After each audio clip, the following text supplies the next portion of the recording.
রহমানির রহিম। প্রিয় দর্শক, কিছুদিন বিরতির পর আবারও আমরা চলে এলাম সেই চিরচেনা মন ফাল্গুন শহরের একটি অন্যতম পর্যটন জায়গা। হয়তো আপনারা দেখতে পাচ্ছেন আপনাদের সামনে একটি নতুন জাহাজ তৈরি করা আছে এখানে। এই জাহাজটি এখান থেকে প্রতিদিন একটি সময় ইতালির আরেকটি অন্যতম শহর যার নাম ত্রিয়েস্তে শহর, ওই শহরে চলে যায়। মন ফাল্গুন থেকে যাত্রী বহন করে প্রতিদিনই একটি জাহাজ ত্রিয়েস্তের উদ্দেশ্যে রওনা হয়। ভাড়াও খুব কম। তারপর যারা সাগর পথে ভ্রমণ করতে ভালোবাসেন, যারা সাগরকে ভালোবাসেন, সাগর পথে ভ্রমণে ভালোবাসেন, তারা এখানে ছুটে আসে। এখান থেকে তারা টিকিট কেটে এই জাহাজের মাধ্যমে তারা ত্রিয়েস্তে শহরের উদ্দেশ্যে রওনা হয়। এবং ত্রিয়েস্তে আরেকটি পর্যটন শহর, ওখানে পৃথিবীর বিভিন্ন দেশের মানুষ প্রতিদিনই আসে যায়। থাকা খাওয়া সব কিছু ওখানের সুব্যবস্থা আছে। আপনি ইচ্ছে করলেই বা যে কেউ ইচ্ছে করলে ওখানে যেতে পারবে, সুন্দরভাবে থাকা খাওয়ার সুব্যবস্থা আছে। আর যে শহরটা এখন আপনাদেরকে দেখাতে পারছি আমরা, এই শহরটার নাম হচ্ছে মন ফাল্গুন শহর। আর ওই মন ফাল্গুন শহরেরই একটি অন্যতম সুন্দর একটি জায়গা। এই জায়গাটাকে আমরা স্থানীয় ভাষায় বলি, বাংলা ভাষায় বলি খালফার। এটা আগে এরকম ছিল না। এই গত 2 বছর যাবৎ এই দেশের সরকার অথবা স্থানীয় সরকার, যাকে আমরা মেয়র বলে জানি, উনি অত্যন্ত সুন্দরভাবে এই জায়গাটাকে সৌন্দর্য বৃদ্ধি করার জন্য অনেক বাজেট অনুমোদন করেছে এবং দীর্ঘ 2 বছর যাবৎ কাজ করে এখানের ব্যাপক উন্নয়নের সমারোহ ঘটিয়েছে। যার জন্য আজকে এই শহরটি বা এই জায়গাটি অনেকের কাছেই পছন্দের একটি জায়গা। প্রতিদিন বিকালবেলা যদি আপনারা এখানে আসেন বা আমরা যদি বিকালবেলা আসতাম, তাহলে দেখাতে পারতাম অনেক শত শত ছেলে মেয়ে এখানে আসে, আইসা তারা দিন যাপন করে সময়।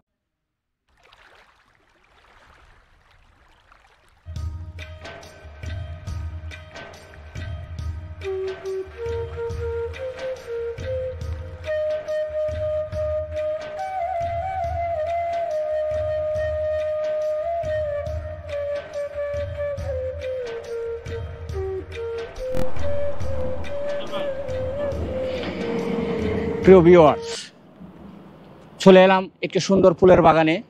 হয়তো আপনারাও দেখতে পাচ্ছেন সুন্দর গুছগাছ সাজানো গুছানো একটি ফুলের বাগান। এই বাগানে অনেক রকমের ফুল ফুটে আছে, সাদা, লাল, খয়েরি, বিভিন্ন রকমের ফুল। এই ফুলের মোটামুটি একটা গন্ধ আছে, দূর থেকে পছন্দ করা যায় না, কাছে আসলে ঠিকই তার গন্ধ পাওয়া যায়। এখানে আসলে সত্যি সত্যি যে কোনো মানুষের মন ভালো হয়ে যাবে। এখানকার সৌন্দর্য, ফুলের গন্ধ, আশপাশের পরিস্থিতি, অর্থাৎ সব কিছু মিলে একটি মনোরম মনোমুগ্ধকর পরিবেশ। যদি আপনার কখনো সময় হয় এখানে আসবেন, দেখবেন, উপভোগ করবেন। আশা করি আপনাদের ভালো লাগবে এবং ভালো লাগার মতো একটি জায়গা। আর এই জায়গাটি হচ্ছে একটি চৌরাস্তা, বাংলা যাকে বলে চৌরাস্তা, ইংরেজিতে বলে ক্রস রোড। এই জায়গাটি আগে এরকম ছিল না, তার মান অনেকটাই নিম্নমানের ছিল, কিন্তু গত 2 বছর যাবৎ এই এলাকার ব্যাপক উন্নয়নের ফলে এই জায়গাটির গুরুত্ব অনেক বৃদ্ধি পেয়েছে এবং সৌন্দর্য অনেক বর্ধিত হয়েছে। এই জায়গা দিয়ে, এই রুট দিয়ে ইতালির বিভিন্ন শহরের মানুষ যাতায়াত করে। এই শহরের পূর্ব পাশে আছে একটি উন্নত মানের শহর ত্রিয়েস্তে। এখান থেকে অনেক মানুষ এই রুট দিয়ে, আরেকটি গ্রাদু আছে শহর, পর্যটক শহর যার নাম গ্রাদু, ওই শহরে আসা যাওয়া করে এবং রোমে আসা যাওয়া করে, বিভিন্ন শহরে আসা যাওয়া করে। হ্যাঁ,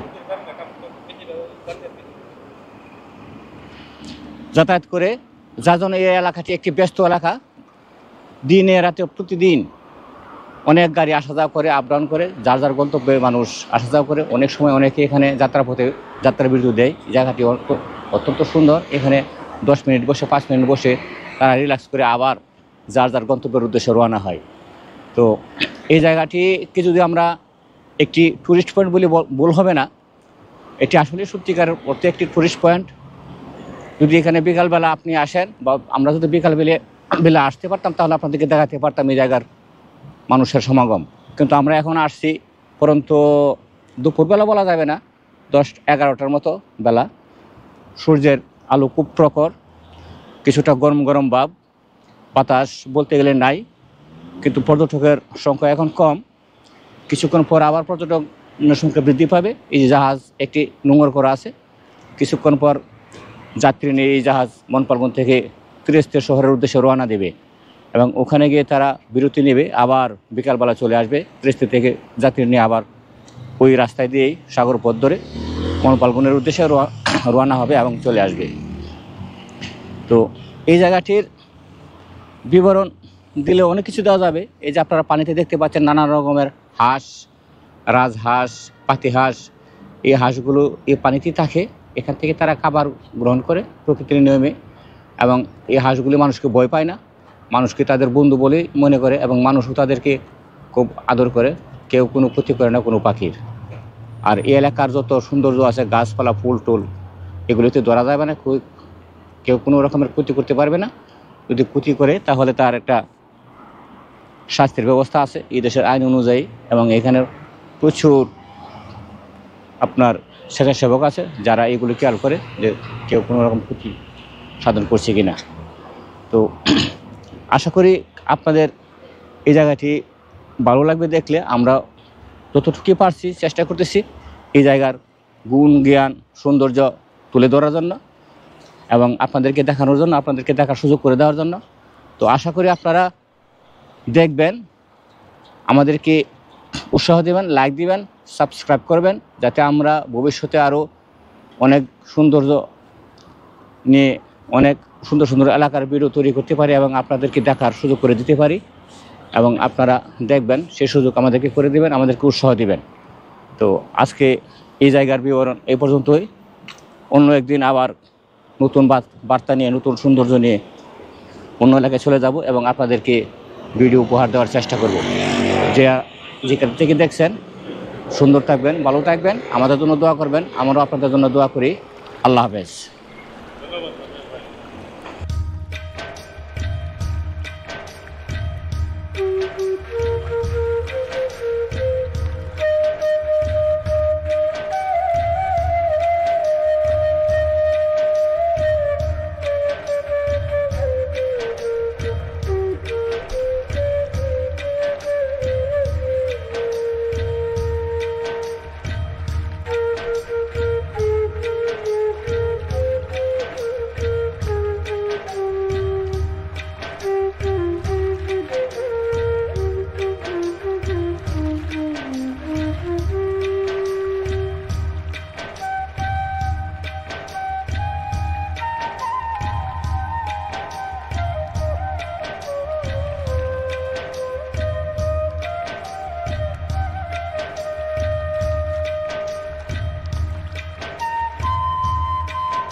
প্রিয় দর্শক, আমরা আবার চলে এলাম আরেকটি ঐতিহ্যবাহী জায়গা, একটি সুন্দর কাল।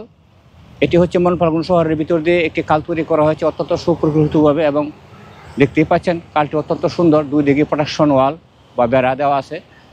এই খালের মাধ্যমে স্বচ্ছ পানি নেমে আসে সুউচ্চ পাহাড় থেকে, এবং ওই পাহাড়ের জন্য পার্শ্ববর্তী আরেকটি জেলা শহর গড়িশিয়া জেলা শহর। ওই গড়িশিয়া জেলা শহর থেকে পানি পাহাড় থেকে নেমে আসে, আর ওই পানি এই খালের মাধ্যমে মনপালগঞ্জের পাশে যে সাগর, ওই সাগরে প্রবাহিত হয়।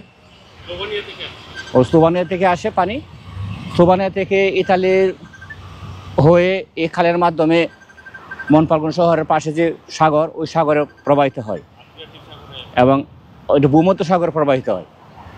তো এই খালের পানি অত্যন্ত স্বচ্ছ এবং দীর্ঘমেয়াদী যাবৎ এই খাল তৈরি করা হয়েছে, এবং এটা আরও কতদিন টিকবে জানি না।